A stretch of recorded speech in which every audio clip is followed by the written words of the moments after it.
பூண்டு குழம்புக்கு பூண்டு வந்து ஒரு 35 பூண்டு தோல் எடுத்து நல்லா வச்சுக்கோங்க.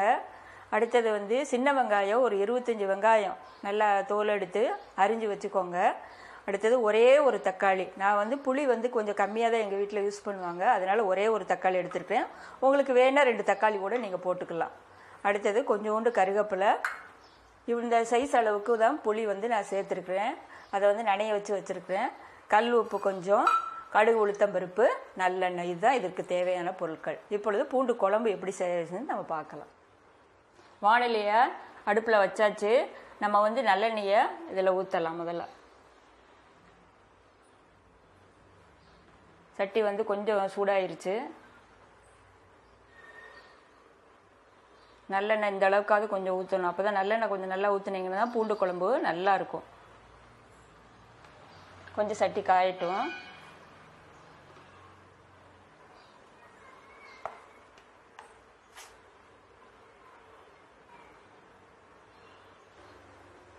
எண்ணெய் காஞ்சிருச்சுங்க.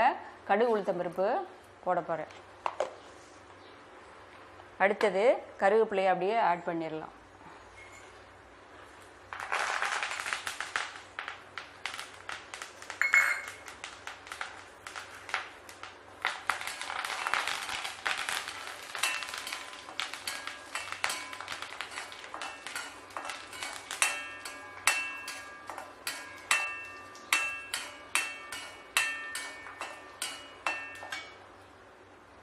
கொஞ்சம் அடுப்பை சிம்மில் வச்சுக்கோங்க.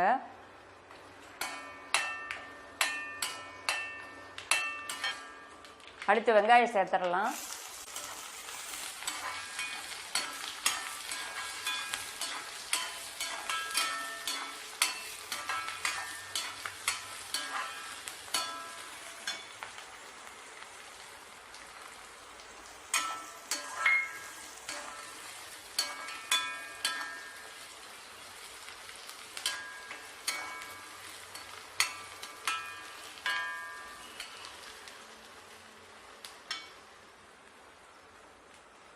வெங்காயம் கொஞ்சம் வதங்கட்டுங்க. ஓரளவுக்கு வெங்காயம் வதங்கவும் நம்ம பூண்டை சேர்த்துடலாங்க.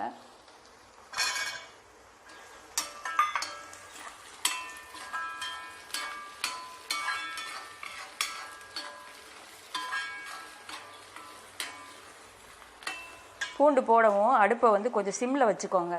ஏன்னா வந்து பூண்டு வந்து நல்லா வதங்கணும். அப்போ தான் வந்து குழம்பு வந்து ருசியாக இருக்கும். பூண்டு வெங்காயமும் நல்லா வதங்கணும்.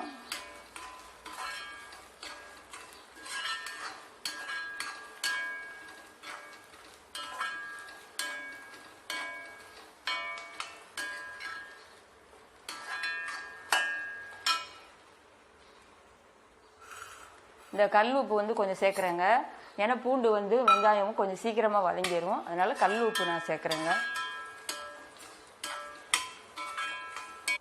பூண்டு எப்படி வதங்கியிருக்குன்னு நீங்கள் பார்க்கணுன்னு அதுக்கு ஒரு ட்ரிக்ஸ் சொல்லித்தரேன் உங்களுக்கு.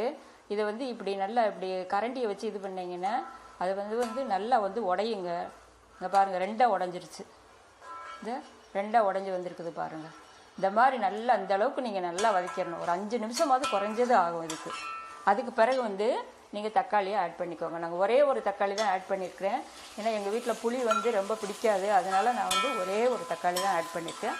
உங்களுக்கு வேணுன்னா நீங்கள் 2 தக்காளி கூட நீங்கள் யூஸ் பண்ணிக்கலாம். உங்கள் வீட்டு அது அவங்கவுங்க விருப்பம். இப்போ தக்காளி வந்து நல்லா வதங்கிருச்சுங்க. இங்கே பாருங்கள் தக்காளி எவ்வளோ நல்லா வதங்கி வந்திருக்குன்னு. இப்போ வந்து நம்ம இந்த ஸ்டேஜில் வந்து புளியை வந்து நான் காமிச்சேன் இல்லைங்களா, அந்த புளியை கரைச்சி வச்சுருக்கிறேன் ஒரு கிண்ணத்தில். இந்த புளியை வந்து நீங்கள் எடுத்து ஊற்றிடுங்க. ஒரு கப் அளவுக்கு நான் கரைச்சி வச்சுருக்கிறேன். அதை எடுத்து நல்லா மெதுவாக ஊற்றிடுங்க. ஊற்றிட்டு நல்லா கலந்து விட்டுருங்க.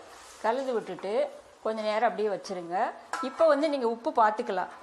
உப்பு நமக்கு பத்தாதா அப்படின்னு கொஞ்சம் பார்த்துக்கலாம். கொஞ்சம் லைட்டாக பார்த்துட்டு வேணுன்னா கொஞ்சம் நம்ம ஆட் பண்ணிக்கலாம். கொஞ்சம் வந்து கொதிக்கவும், நல்லா வந்து இந்த தண்ணி வந்து புளி தண்ணி நல்லா கொதிக்கவும் நம்ம வந்து புளிக்குழம்பு பொடி வந்து ஆட் பண்ணணும். பூண்டு குழம்பு பொடியோட வீடியோ வந்து நான் லிங்க்கில் டிஸ்கிரிப்ஷனில் ஆட் பண்ணியிருக்கேங்க.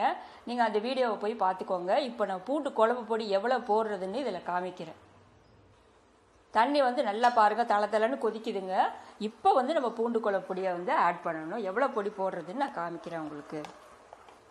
ஒரு 2 ஸ்பூன் அளவுக்கு போடணுங்க.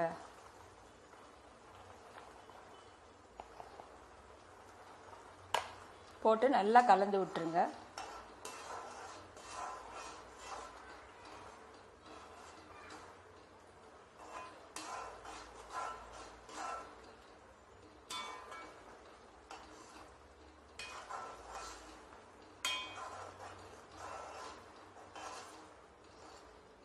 அடுப்பை வந்து நல்லா சிம்மில் வச்சுருங்க. அப்போ தான் நல்லா வந்து பூண்டு குழம்பு வந்து நல்லா சுருண்டு தளத்தலன்னு வரும். அப்போ வந்து நம்ம ஆஃப் பண்ணி இறக்கிடலாம்.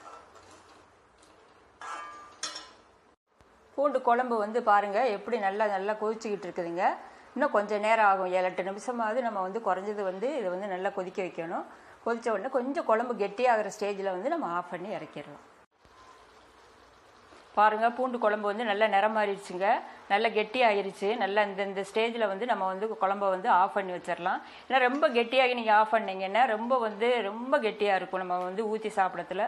அதனால் இந்த பதம் பார்த்துக்கோங்க. நல்லா இந்த பதம் வரத்துல கரெக்டாக வந்து உங்களுக்கே தெரியும். நல்லா இப்படி எடுத்திங்கன்னா நல்லாயிருக்கும். அந்த ஸ்டேஜில் ஆஃப் பண்ணி வச்சுருங்க.